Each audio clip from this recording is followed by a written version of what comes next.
So malaria అన్న పదానికి అర్థమైందయ్యా అంటే చలి జ్వరం అనేది. ఓకే, చలి జ్వరం. జంతు రాజ్యంలోని ప్రోటోజోవా వర్గానికి చెందిన ప్లాస్మోడియం పరాన్నజీవి వల్ల కలుగుతుంది. That means the malaria or చలి జ్వరం. That means when you are getting fever you will get chill. Chill means shivering. Okay, chill అంటే మామ చిల్లవు ఆ చిల్ కాదు. చిల్ మీన్స్ ఏంటి షివరింగ్. సో ఇది అంటే రెండు అంటే ఇందాక మనం మాట్లాడుకున్నాం కదా, దాని యొక్క లైఫ్ స్టైల్ రెండిట్లో వెళ్తుందని చెప్పేసి. ఒకటి మస్కిటోలో, ఒకటి హ్యూమన్లో. ఒకటి మస్కిటో, సెకండ్ వన్ ఇస్ హ్యూమన్లో అవుతుందన్నమాట. దీని యొక్క ప్రాథమిక అతిథేయి ప్రైమరీ హోస్ట్ ఎవరు? Primary host is female Anopheles mosquito.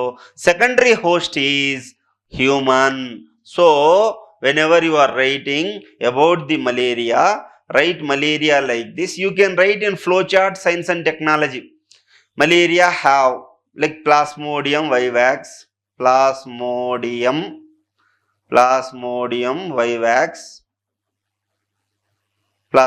vivax, causing by whom?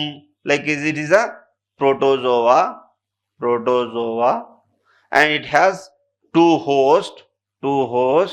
One host is, first host is mosquito, second host is human. If you write like this, the fellow will become very, very, very happy. అర్థమవుతుందండి? ఇలా కూడా రాయొచ్చు. Science and technology flow charts చేయొచ్చు మీరు. మీకు మా బయట చెప్పేటట్టు ఏం అవసరం లేదు. You can write a flow charts also. First mosquito, second mosquito కాదు, మెన్. క్షమించాలి. Thanks for the observation. Okay.